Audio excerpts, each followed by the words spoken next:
Gallagher. What's going on, dude? How are you? Pleasure to have you. This is a special mastermind because a lot of our masterminds are with RSD instructors, but then we have these very special ones, very few, with fitness celebrities that are also associated with RSD in several ways, right? So we've had the pleasure of meeting each other at the Strength Camp Challenge. Greg came for the Strength Camp Challenge. Elliot invited him as one of the Avengers.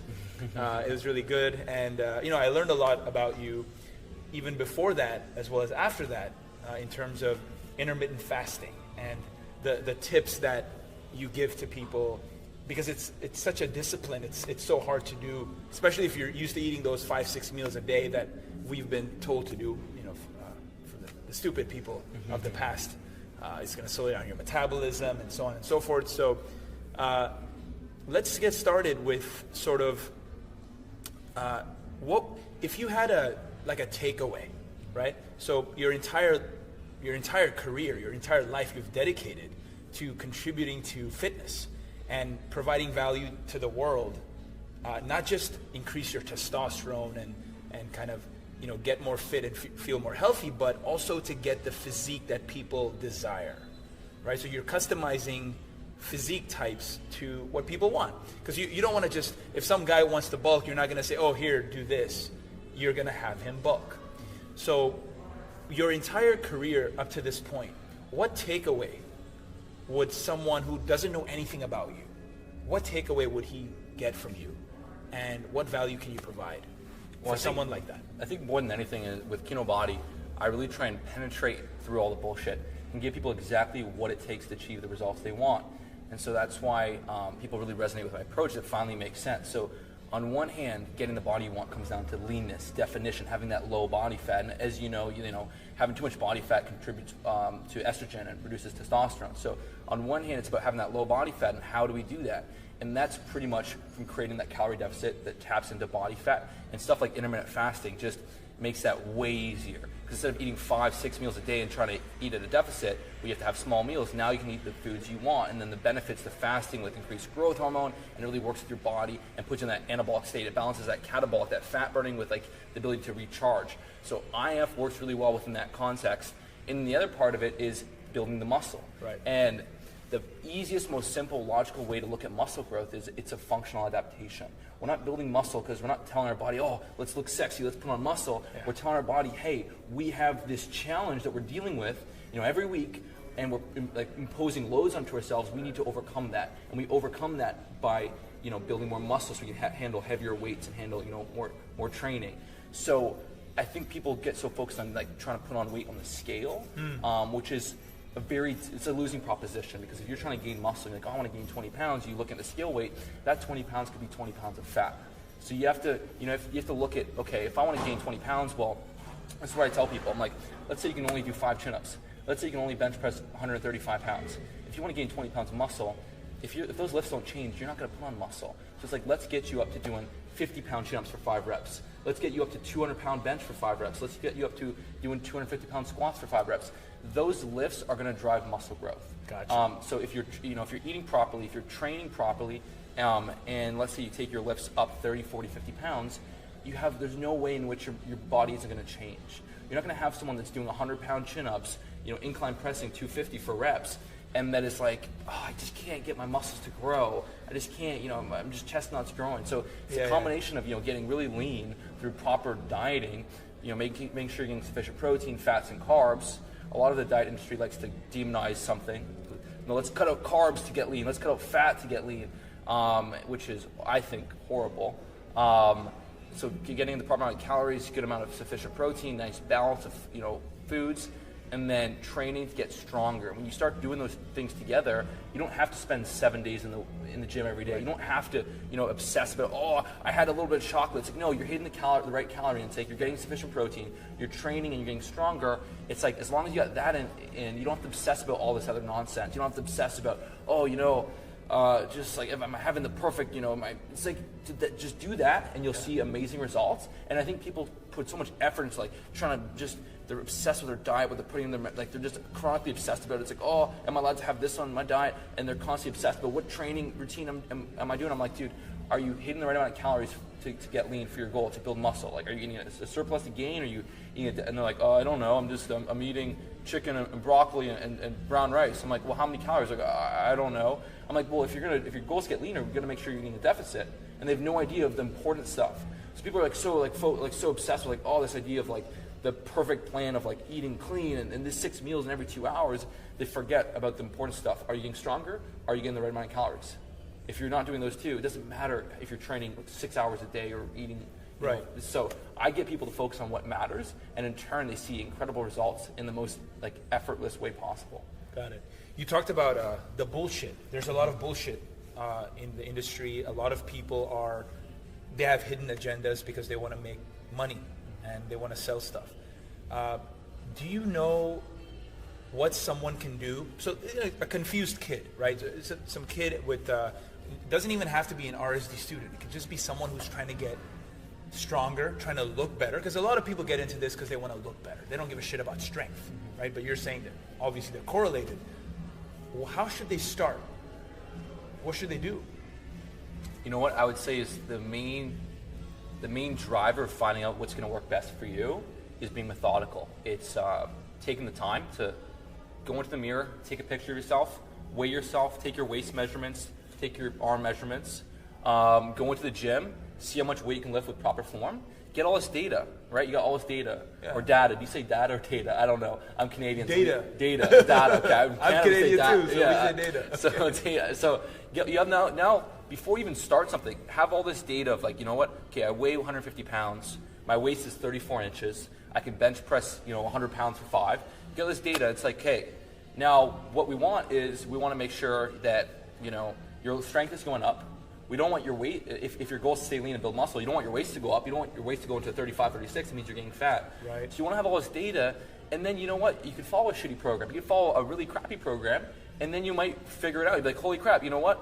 My arms aren't changing, my weight's going up, but actually I'm putting on fat and my strength's the same. It's like, okay, well, this isn't working, so let's try something different. And then you might do something which, you think, you might do something which you think, there's no way this is going to work. There's no way this is going to work. And then, because maybe you're doing like training less, you're training 3 days a week, but you're doing something really simple. Then you might be like, holy crap, my bench went up 20 pounds this month. My chest is up an inch. My waist is the same. Yeah. It's like, so that's how I created my fitness approaches. I was doing tons of different workout programs, but I was taking pictures. I was tracking my waist, tracking my lifts, and seeing what was working, and just evaluating the results. And what I came to the conclusion is that the way I'm going to improve my physique is getting stronger on these key lifts. So that's what I talk about heavily with Kinobody. Right. Because the danger is that if you're not focused on getting stronger on key lifts, you're going to be focused on just adding weight to the scale, and that won't reflect, muscle growth. That will just reflect a combination of both. So someone will put on 20 pounds, but they'll go up to 15% body fat, and they won't look better. Because the biggest predictor of aesthetics is relative strength. How strong are you relative to your body weight? If you can bench 250 and you're only 170, you're going to have a good physique. But if you're 220 pounds, you're benching 250, then your physique won't look good, because relative strength is an indicator of how much muscle you have relative to the fat mass. It's hard to have relative strength if you have excess body fat. Simply because all that excess fat you have doesn't help you lift more weight, so your relative strength will be skewed. So you want to focus on those variables and then try different programs and test and see if it's working. And the beauty is, if you're a beginner, as long as you're tracking progress, you could make results on a crappy program, because you're simply a beginner. Your body's not used to it, so it's going to adapt. And then eventually that beginner program or that crap program isn't going to work anymore, and then you're going to try something different. So I don't even tell people necessarily to follow my stuff. I tell them, if what you're doing is working, you're getting results, keep going. Then if you hit a plateau, something's not working, then try my stuff. Gotcha. But I see people just so focused on finding the perfect program, they're not even tracking their stuff they're doing. Right. So that's how you cut through the bullshit, is you track progress instead of blindly doing things. Same thing if you're doing a diet, and your diet's like, okay, I'm going to do this really low-fat diet, and I'm going to just keep my fat really low. And you start to do that, and you're like, holy crap, actually, this isn't working. My result, I'm not seeing the fat loss. Then it's like, okay, we'll try something different. But it all comes down to, as I said earlier, is, for fat loss, are you hitting that calorie deficit and making sure you get sufficient protein and a good balance of nutrients? You're going to see fat loss. Yes. Maybe you'll have like a plateau for a couple of weeks where you don't, because the scale doesn't always go down linearly. Sometimes it kind of goes up and down like this. So you got to kind of look at the overall big picture too. Right. But then same thing, if you're adding weight to the bar, your bench is up 20 pounds, your chest and everything will improve. And yes, you can't just go into the gym and just do one set and get stronger and build muscle. You need that balance of getting intensity, increasing the weight you're lifting, and getting in sufficient volume. So getting in few hard good sets for a couple exercises, for each muscle group. And then the combination of getting stronger and then getting sufficient volume will produce muscle growth. And then also with my stuff, Kinobody, I design the workouts in a way that builds that physique that people want. So a lot of the bodybuilder routines are focused on just a setup that kind of doesn't result in the aesthetic physique you want. So I focus a lot on hidden upper chest, putting a lot of work onto the delts, getting that wide back from pull-ups, putting in a little bit of work on the legs, but not overdoing the legs so you don't get the bulky chafe where you can't wear the slim fit pants. So I kind of craft it towards this physique that I think is cool and the physique I want. Kind of like Brad Pitt and Troy, where he kind of just looks so damn good, but it's like lean, and he's got a square chest, and it's got like that sex appeal to women, as opposed to just kind of being bulky and just kind of puffy and like low-hanging tits. Right. So that's how I craft my courses, which makes them really unique. So you're getting stronger, you're doing all those things that matter, but within the context of building this cool physique type. Gotcha. Yeah. So speaking of Kinobody, a lot of the pickup community, there's something known as Kino escalation, right? So there's a stack of different. It's like, think of it like a protocol, right? So like, what do you do first? You first have to touch the girl, then you have to kiss the girl. So there's a stack, dude, that was developed like 30 years ago by somebody.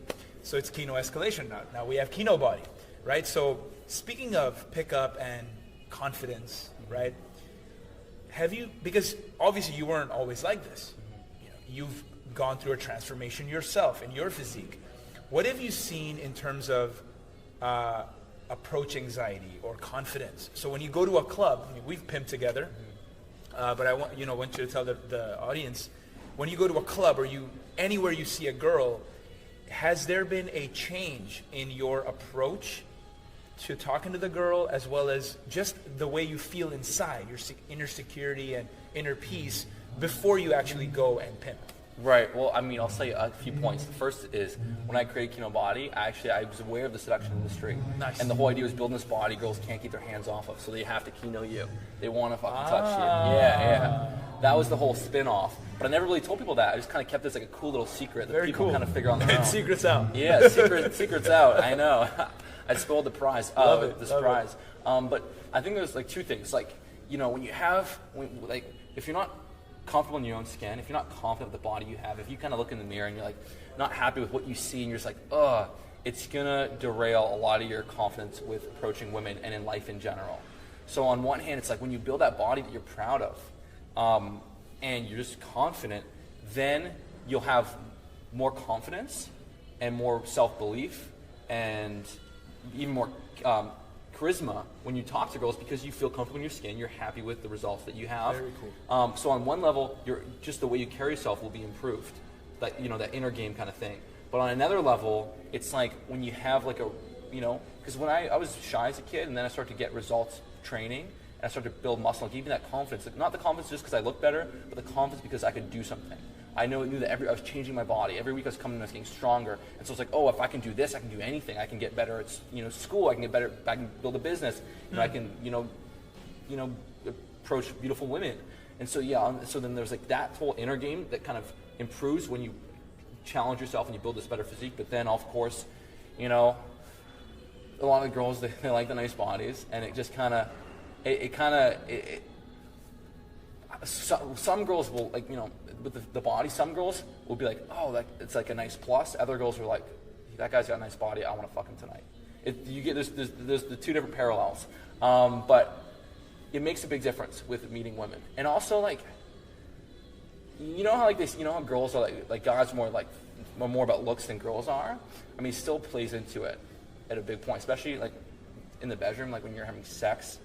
It's like the looks do matter. And if a girl is sleeping with a guy like that's just lean and muscular and fit and like the abs and rock hard, it just turbocharges this sexual experience for her. It's like fucking Achilles of fucking Troy is having sex with her. But if you have some dude that's like Seth Rogen, he could have the best. Another Canadian. He could be the most confident, charismatic, funny, likable dude. Yeah. Have killer game, but she's fucking Seth Rogen. So the way I see it is, building a better body isn't going to solve all your issues. It's not going to. It's like you could, if you're still, you don't want to talk to girls, or you don't want to take any action, or you don't want to work on improving your personality and whatnot. It's not going to do much. But when you have, when you kind of go out, put yourself out there, you meet girls, you talk, you work on your social skills, and then you have like this sweet body, it just makes it way easier. Awesome. That's how I look at it. What are your thoughts on that, though? My thoughts are the same. My thoughts are, if there's any parameter in your game, right? Because a lot of people think game is psychology, human psychology. The way I think of it, and this is something that I learned in Vegas, Hung and I, we learned this in Vegas together, other people too. Game is an equation, and looks are part of that equation. Money is part of that equation. And it's also the concept of self-image, right? If you're taking care of yourself, then your brain is like, oh, this guy's lifting. This guy's getting stronger. He's taking care of himself. He should be fucking beautiful women. So that's kind of like a self-image thing too. I also want to get your thoughts on that, because a lot of people, if they do a quick change in their bodies, so let's say someone gets a plastic surgery done, their self-image is still the same. Really? Okay. Right? So there's this book, Psychocybernetics. That book, yeah. And the guy who wrote it, Maxwell Maltz, he's a plastic surgeon, or he was. And he was saying, you know what, I would make this girl really beautiful, right? Big tits, nice ass, but she would still have very low self-esteem because it changed too fast, right? The brain, it doesn't understand, there was no work being done. It's like when Britney Spears went bald, right? She's just like, she got this fame and she's like, oh, I don't know what to do with it. And then all downhill, now she's doing well again.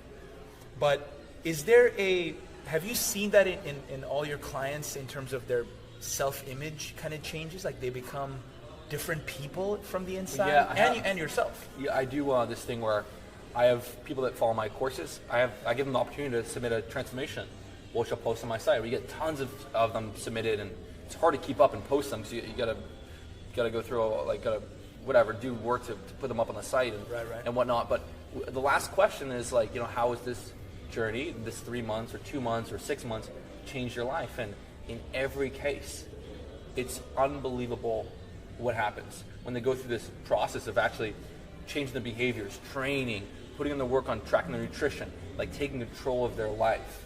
And then all of a sudden they feel more confident. Their dating life has improved massively. Right. They're getting more attention than ever, and they just feel like they have the confidence to go after other goals. And it's like the common theme is when you tackle this fitness thing and you take control of your health and your physique and the way you look, it's like everything just becomes better. But you're right. Like if it was just be a quick fix, just take some steroids, just get some plastic surgery, then there's no time and no work and no self-learning and growth, personal growth involved in that. And so it's just like, it's meaningless, Same thing, it's like if you have a video game and you just get all the cheat codes and then you just skip the last level, it's like, that wasn't fun. That's fucking, you're bored of it in a second or whatever. Right. Good. The quick fix doesn't work. Speaking of sexual activity and fucking girls, I think in 10 years from now, you're going to be known as like the father of intermittent fasting. Even though you didn't invent it, right? Even though it's been there for centuries, the amount of work you're doing, the amount of contribution you're putting out there about the importance of intermittent fasting, the types of intermittent fasting, how is it going to change your life, and not just that, just the tips you give, right? The stuff you've taught me, like for example, the sparkling water in the morning. Dude, it helps. Crazy helps. Yeah. The coffee in the morning. Just getting, because Hung was asking me this morning, like, hey man, how long have you been doing intermittent fasting? I'm like, oh, for a while, like 8 months, and it helps a lot. Now the question a lot of people ask is, well, if I do intermittent fasting, am I going to lose muscle? Am I going to not be able to perform in bed as well? Or am I going to feel hungry, therefore the mental clarity won't be there? So for me, specifically, my mental clarity is better, right? So a lot of the times in the morning, especially at strength camp, what I do is I wake up and I first go to the sauna while I'm in an intermittent fasting mode. So now I'm depleting all the sodium and all the toxins, but at the same time, I am also hungry, so to say. And I also feel that that hungry state is when our fat is being burned. That's why you feel hungry. So what are your thoughts on the relationship between intermittent fasting? First of all, just give a little introduction to it. So a lot of people don't know what the fuck intermittent fasting even is. So give a little introduction and how that has helped you or how that has influenced your sex life as well as your mental clarity. Yeah, so intermittent fasting, the way I teach it is simply getting rid of this whole idea you have to eat first thing in the morning. So get rid of that. Your body does not need food in the morning. In fact, there's a lot of mechanisms in place which give you immense benefits towards not eating first thing in the morning, i.e., insulin low, growth hormone is high, fat mobilization is peaking. The way our cortisol, like our hormones work, it's actually, we want to have cortisol high in the morning when insulin's low because it helps mobilize body fat, as long as it's not chronic. It's norepinephrine goes up, so you have more mental alertness and focus and energy. You're stimulating that sympathetic nervous system, which keeps you alert, focused, and energetic. So, I mean, it's actually, I think humans have evolved and we're kind of meant to go through periods of, like in the day with low food, like not eating, and then eating a lot. But we've been kind of trained to believe that we have to eat small meals, like small little meals. It's like, there's no fun in that. It's just like, little slaves, like taking small meals and just being like given just enough. There's no fun in that. We're meant to, fat. If you talk to most people, actually, they don't mind going hours without food as long as they can have that big meal. And it might seem weird at first if you're not used to that, but you just fall in love with it. That's Brazilian buffet. We're hitting the Brazilian buffet. So that's the whole concept of intermittent fasting. Don't eat first thing in the morning. You don't have to go crazy, but let's say you wake up at 8, maybe go to 1 o'clock, have some lunch, have a big dinner, and then have a snack at night. And there you go. Now you can have a big lunch, a big dinner, go out and have steak and potatoes, and still drop body fat and still stay lean if you're trying to bulk up. That's the concept I teach it. I don't go crazy strict like, it has to be this time. It's just the whole benefit of intermittent fasting is getting rid of eating right when you wake up and pushing that a few hours so you can experience all these amazing benefits. Some people want to go 4 hours after waking. Some people want to go 8. I'll kind of mix it up. Usually I'll go 6 to 8 hours, listen to my body. If I'm hungry before I'm going to have dinner or my first meal of the day, I might have an apple just to kind of stave off appetite. You're breaking the fast, but it's okay because you're just kind of helping yourself go a little bit longer till you actually eat that big meal. That's the way I teach intermittent fasting. And I've talked to a lot of people. I've put out tons of videos on fasting in the comments and all experiences I hear people. I wouldn't teach this stuff if people didn't get incredible results with it. But I get hundreds of comments like, this has changed my life. I've lost fat so much more easily. Julian Blanc, he's telling me that he started doing it. When we started connecting, he's down 20 pounds. It's easy. Yeah, he looks good. He looks pretty good. I did a video recently about intermittent fasting for productivity and mental clarity, and people were like, oh my God, it's so true. Like, so much easier. It might not happen right away. It might take you a week or 2 weeks to adapt to the whole intermittent fasting thing, so now you feel all those benefits. But, I mean, there's huge benefits. Intermittent fasting helps increase this process in which your body recycles waste materials, neuronal autophagy, which helps in brain health.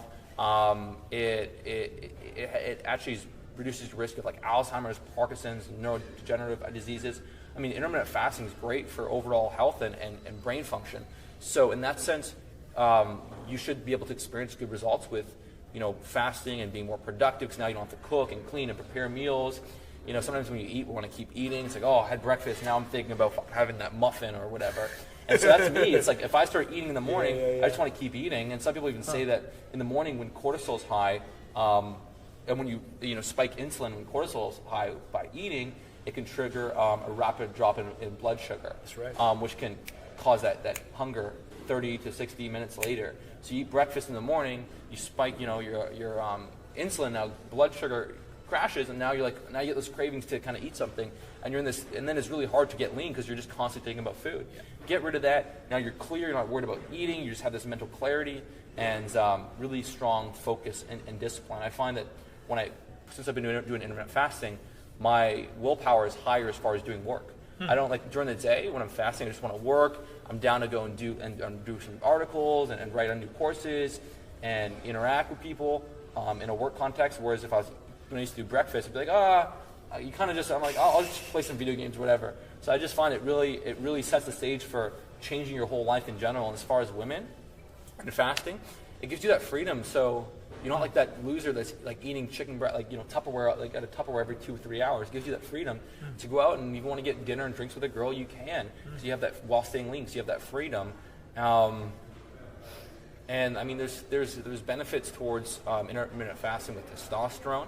So I mean, when I started doing intermittent fasting and having those ability to eat big at night, and eat those big meals, I woke up much more, you know, way better boners and everything. And I've had tons of sex while fasting. I think people are so conditioned to believe like, oh, you have to have food, you have to, you know, eat to be able to function, that that almost scares them. And once you gotta get rid of that whole mentality and just realize that being in that fasted state is so good for you. It's so good for you. I'm not talking about fasting for a week. Just, you know, push that first meal 4, 5, 6 hours, and doing that every day is so good for you. It gives you this amazing chance for your body to experience all these health benefits. Do it, and then once you realize it's good for you, and you don't need to constantly feed yourself in order to function, then you're going to be able to like just function very, very, very well. Yeah.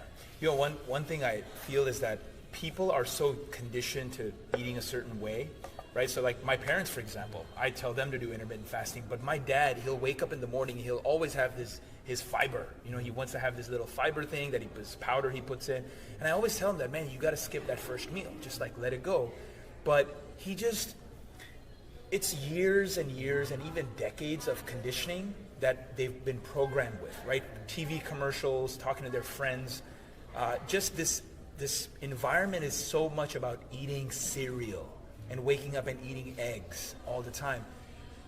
Do you think, like, what has to happen to actually trigger this? Is it some kind of critical mass that enough people have to come on YouTube and start talking about this? Or is it that some big investor has to put in a lot of money to get this health trend started? Because a lot of people still don't know about intermittent fasting. It's so important, man. I mean, intermittent fasting is probably the most important trigger for my mental clarity so far. Like, I mean, I do 48-hour fasts. That's intense. That's really intense. And the largest I've done is 64 hours. Holy crap. And at that moment, you get this, you get so many epiphanies because your body's like, it hasn't reached that survival mode, you know, that 72-hour mark, but it's still trying to hustle and trying to get you all the ideas that you need to to kill that animal, so it thinks. But what has to happen, man? Like, what can we do to provide this for people? Because I sincerely think that intermittent fasting is probably the most important thing that someone can do right away to trigger their health benefits. Yeah. What can we do? Well, on one level, I'm already amazed at how many people that have saw one of my videos, read an article, and then just did it. Cool. So I've already turned tens of thousands of people onto intermittent fasting, and I'm like blown away. I'm like, wow, like people really, like, because, you know, I when I first started talking about it when I was 19, I was kind of going to be like, oh, people are probably going to rip me up for talking about this whole thing, which has been really helping me. Right. And not the case at all. With my followers, the people who read my articles back in the day, you know, back in 2011, 2012, they were on it. So I'm already very impressed at how open-minded a lot of people are with this kind of thing. Because it's one of those things where it's like we love eating. Like humans naturally, we just love food. And it's like we like good food. We like, you know, steak and French fries and, you know, burgers and be able to have like you see how excited I am getting about this. But so many diet people and personal trainers and dietitians, they're kind of projecting this idea. It's like that you can't, it's bad. You don't eat French fries. Carbs will bad. kill you. Carbs will kill you. This will kill you. And they try and take food away from us. So we can only eat like really boring, bland foods like low fat, you know, chicken. And it's like, sure, I like chicken, but I want to be able to have other stuff too, and I want to be able to, you know, put butter on my potatoes, motherfucker. So I think people like intermittent fasting because I think it gives them that so much more freedom. Like I heard someone talk about yeah, my personal trainer was like would freak out if he saw me eating French fries, and that already made me like cringe. I'm like, oh my god, if I couldn't have French fries, I would fucking stab someone in the neck. Like I would.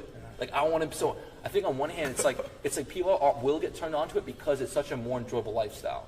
Gotcha. I can lean down to 6-7% body fat, having chocolate at night, having French fries, and awesome servings of meat and get down to 6 to 7% body fat because of intermittent fasting. If I had to eat 6 meals a day, I couldn't do that. So I mean, there's that. So I think it is shifting, and a lot of people are learning. But then some people are a lot more stubborn to this whole idea that breakfast is the most important meal of the day. I think it's shifting. It might be harder to turn 40 and 50-year-olds onto it, 60-year-olds. But I see a lot of my followers are 40, 50, and they're doing it, and they freaking love it. They'll benefit even more. They'll benefit even more. Yeah. It's even more beneficial because it's harder. You know, when you're older, it's kind of, you're not as active. You don't have as much muscle typically when you're 50. So your metabolism isn't quite as high, and so you really need to do fasting if you want to lean down and get those amazing results. And it has, those life extension benefits. So it's more important. Yeah, when you're older, there's still if someone's conditioned so hard, I think they have to have a powerful reason. So maybe someone hits 50 and like, you know what, I've never been in good shape. I've never been able to see my abs. You know what, I really want to see my abs. And they have this powerful reason. I really want to see my abs, and I want to know that, I want to feel the best in my life, even though I'm 50. So if they have that powerful reason, and then they're willing to experiment, then they'll do it. But if they're not, if they don't have a powerful motivator for what they want to achieve, and they're just like, oh, I could do fasting, but I just like eating breakfast. They need to have that powerful goal of what they want. And they need to be able to see and envision that physique they want or that lifestyle they want. So if you have someone that's 50 that's used to eating breakfast, that's 20 pounds overweight, and then you get them to kind of envision the possibility of having this lean body, feeling more energy, more sex drive, better muscle definition, better clarity. You really show them that this can happen, and it can happen fast. Then all of a sudden, you just tell them like, look, one of the key steps is get rid of breakfast, go into lunch, and now when you have lunch, you don't have to have a fucking salad. You can have, you can have a 800 calorie burger, it's a little bit of French fries because you fasted and because we're fitting that in, and you show them that by doing this, you can be able to get lean, having the food you want, be able to fit in that Haagen-Dazs bar or whatever at night, and you show them that this right here, this awesome lunch and dinner, this little dessert or snack will fit, and you'll be able to get leaner, and within 3 months you'll be able to see your abs. And you show them that just by doing the breakfast, skipping breakfast. But now skipping breakfast isn't even hard. It's like have that coffee, have the sparkling water, and within 3, 4, 5 days it's gonna be so easy. And you show them this, and then maybe they won't believe you, but like fucking try it, and I'll prove it to you. And they do it, and they see the results, and they're sold. Cool. So sometimes you have to show them that they can achieve this amazing goal, and show them that by doing this fasting, you don't have to have just boring meals. You can have the stuff you want and get results, and then I think they'll be sold. But I think they have to see that first and almost be sold in the fact that, oh my God, I can go for dinner, have an old fashioned, have some French fries and a piece of meat and get leaner. People were so badly dying to hear that message. Right. So if they get it within the right format, like they're gonna be on it like fucking peanut butter and jelly. Yeah. Okay. What about sleep, man? Yeah. What about sleep? Because a lot of pickup is you have to stay up till 5 a.m. and then you kind of sleep late. You fuck up your circadian rhythms. I've been on both sides. Being in Vegas for a year, sleeping at 6 a.m. every day, 7 days a week, and it's pretty fucked. And now I'm sleeping around 10 p.m. every day, waking up at 6. I mean, for me, circadian rhythm is important. It's very important for my just my well-being and testosterone especially. What about you? Mm-hmm. How important, what are the specific components of sleep that are important for you, and what have you seen in your clients?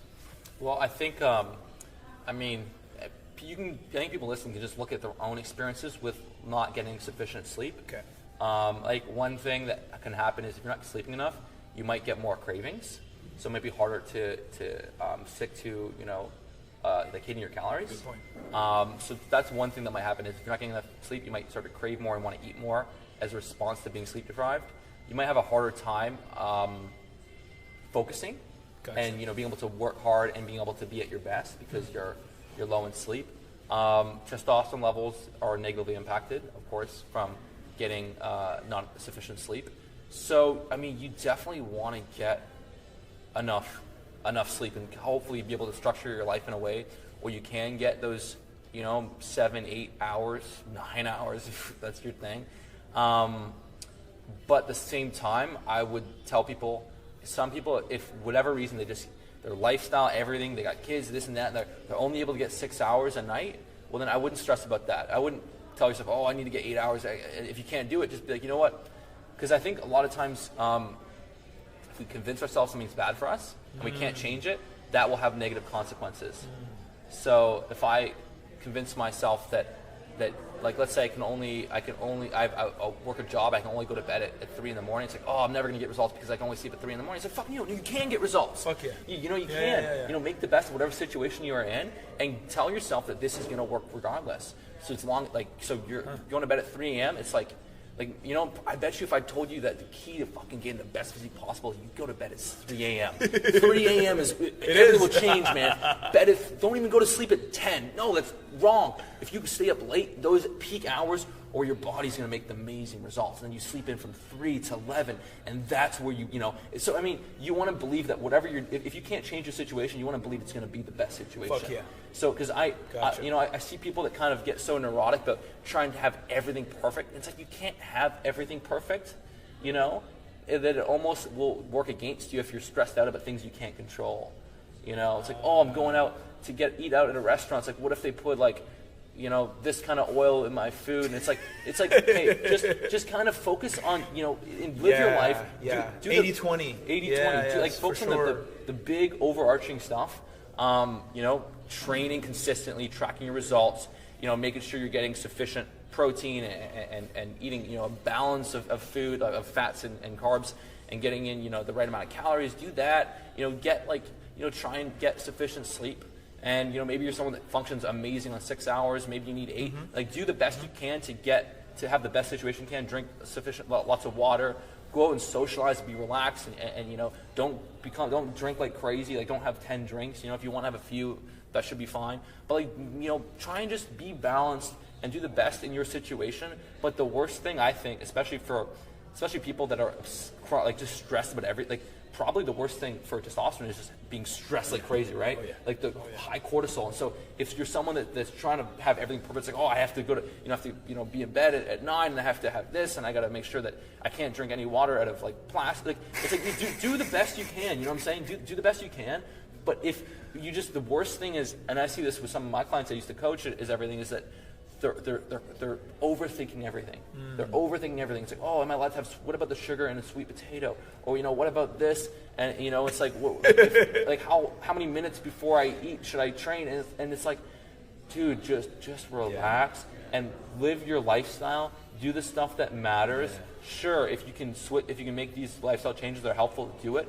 But if in a certain day you can't and you're forced to do this, then just accept it and do the best you can, and don't stress, because I truly feel that if you think something's bad for you, the fact that you think it's bad for you is almost as bad as the fact that it is bad for you. Totally because agree. your mind is creating, agree. You know, you agree there? Oh, totally. Yeah. Totally agree. Yeah, the self-fulfilling prophecy. You know, a lot of the stuff recently, in the last couple of months, what I've been doing is I wake up and I visualize what I need to happen that day as it's already happened. And then whatever I just visualized, I write down in detail. I spend like 5 minutes on it. And I just kind of repeat to myself that this is going to happen, this is going to happen. And then I also focus on some short-term, long-term goals, right? So for example, getting 1 million YouTube subscribers, right? So I close my eyes and I imagine that in YouTube. And then I got this also from psychocybernetics, where if you imagine your goals, then your brain will figure out, it's called a serval mechanism. That's what he calls it. There's no real scientific name for it, but your brain's creative processes will figure that out because you're visualizing. And obviously you have to take action. It's not like some secret or something. You still have to take action, but let your brain do creativity as it needs to. Wow. Yeah, it's really interesting. It helps me a lot. I'm getting some pretty creative strategies for growth and stuff. And we'll share that too. I'll share that with you. The final topic that I want to discuss before we get into the rapid fire round is supplements, right? So a lot of the guys have deficiencies in different vitamins and minerals. So, you know, for example, magnesium, zinc, vitamin D, these are things that a lot of, especially RSD, you know, they don't go out in the sun as much, for example, and they might not be getting enough zinc because they might not be eating enough meat, for example. What supplements do you focus on, and what few supplements or even more that you recommend our guys take? Yeah, well, I mean, I've used some supplements in the past, For the past couple of years, I haven't been taking anything. Okay. I've kind of experimented with taking different stuff, and I kind of just like the freedom of not having to worry about taking all this stuff. I think if you would ideally try and structure your diet in a way that supports, sufficient nutrition intake. In the summer, especially if you can get out and get some sun a few days a week, get the vitamin D.